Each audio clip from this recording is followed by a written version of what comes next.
তাদেরকে চাকরিচ্যুত করা হয়েছে, তারা হয়তোবা ন্যায়ের পক্ষে কথা বলেছিলেন। এমনিভাবে আমাদের শরীয়তপুরের শুধু 2 আসনেই নয়, সকল আসনেই আমাদের নেতাকর্মীদের উপর বিভিন্নভাবে হয়রানিমূলক কার্যক্রম অব্যাহত এখনও রেখেছে। এর আমরা তীব্র প্রতিবাদ নিন্দা জানাচ্ছি। এই কারণে জাতীয় সংসদ নির্বাচন পরবর্তী কিছু বিষয় নিয়ে আপনাদেরকে আজকে আহ্বান করা হয়েছে। নিশ্চয় আপনারা জানেন, নির্বাচনের কয়েকদিন পূর্ব থেকেই বাংলাদেশ জামাত ইসলামী ও 11 দলীয় জোট সমর্থিত প্রার্থী ডাক্তার মাহমুদ হোসেন বকাউলের কর্মীদের উপর সরকারি দলীয় নেতা ও কর্মীদের, বিশেষ করে বিএনপির কর্মীরা আমাদের কর্মীদের উপর হামলা ও হুমকি অব্যাহত রেখেছে। অথচ নির্বাচনের পরে বিএনপি জেলা সভাপতি ও শরীয়তপুর 2-এর মাননীয় সংসদ সদস্য জনাব শফিকুর রহমান কিরণ জামায়াতে ইসলামীর এমপি প্রার্থী ডাক্তার মাহমুদ হোসেন বকাউলের বাড়ি গিয়ে দেখা করেন। আর তাকে নিয়ে 2 আসনে উন্নয়নমূলক সকল কাজ করবেন এবং তার কোনো নেতা ও কর্মী সহিংসমূলক সকল কাজ হতে বিরত থাকবে বলে আশ্বস্ত করেন। কিন্তু তার কোনো প্রতিফলন ঘটেনি, বরং প্রতিনিয়ত বিএনপি দলীয় নেতাকর্মীরা জামাতের কর্মী সমর্থকদের উপর হামলা ও নির্যাতন করেই যাচ্ছে।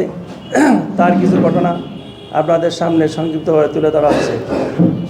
প্রিয় সাংবাদিকবৃন্দ, গত নির্বাচনের পূর্ব থেকেই আপনারা ইতিমধ্যে লক্ষ্য করেছেন, আপনারা বিভিন্ন সময় নিউজও করেছেন যে আমাদের নির্বাচনী কর্মী যারা ছিল, নেতাকর্মী, তাদের উপর হামলা, তাদেরকে হুমকি এইভাবে দিয়েছিল।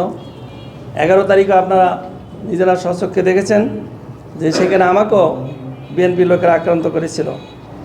13 তারিখ থেকে শুরু করে পর্যন্ত আমাদের 13 তারিখে একজন ইব্রাহিম খলিল সখীপুরের সন্ত্রাসীদের হামলা শিকার হয়। 16 তারিখে সালেহ আহমদ পিতা সুনু মিয়া ব্যাপারী ঘরে রাতে কে বা কারা অগ্নিসংযোগ করে।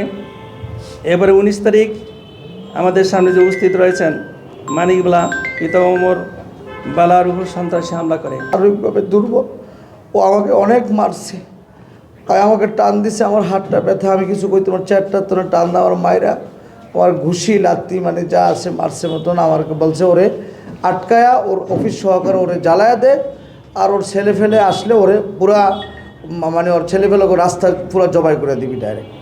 তারপরে আমি মোবাইল বাড়ি করছি, এবার এক হাত দিয়া মোবাইল করতে, তোর কোন বাফের তোন তুই ফোন দিতে আস। আমি গেলাম আমার বাফের তোন না, আমি আপনার মুরব্বীর কাছেই ফোন দিতেছি। আমি কিরণ সাহেবকে ফোন দিলাম ওখানে বসেই। আমি গেলাম মামা আমি অফিসে আসছি, আসার পরে আফজাল মামা আয়সা আমাকে অকুত্ত ভাষায় গালিগালাজ করলো, ওই করলো সেই করলো। আপনি আমার লিডারের কাছে বললেন যে আমাদের কোনো সমস্যা হবে না। তোমারা হিট করছে কেন? আমি বললাম আমি দাড়িপাল্লা করছি এই বিদ্যা কি তাহলে তোমাকে হিট করতে পারে? বাবা আমি এটা দেখতেছি। তো এই পর্যন্ত হয়ে গেল, কোনো দৃশ্যমান কোনো বিষয় আমি দেখতে পাই নাই। কিরণ সাহেবের পক্ষ থেকেও আমি কিরণ সাহেবের প্রতি আমার অগাধ ভালোবাসা এবং বিশ্বাস আছে। সেই বিশ্বাসের ক্ষেত্রে তাকে জানাইছি। জানানোর পরে আমি পুলিশকে ইনফর্ম করছি, পুলিশও আনছে। পুলিশের সামনেই বিভিন্ন বিএনপির লোকেরা ফোন টোন দিয়ে পুলিশকেই আমার সামনে হুমকি দেওয়া শুরু করছে। ঠিক আছে না? তো যাই হোক, আমি একটা বিশ্বাস ছিল যে কিরণ মামা আমাকে একটা আশ্বস্ত করবে, আমার লোকগুলোকে আইনি পর্যায়ে একটা নিরাপত্তা দিবে। কিন্তু এই পর্যন্ত আমি কোনো দৃশ্য দেখি নাই।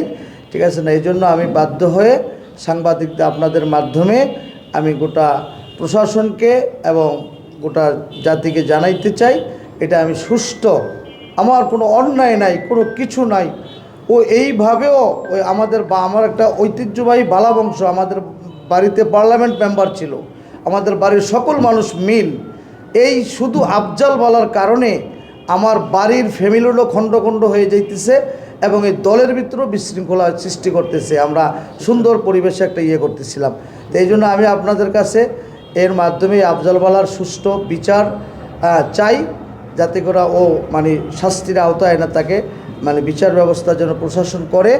আর আপনারা সবাই এই বিষয়টা জাতিকে জানাবেন।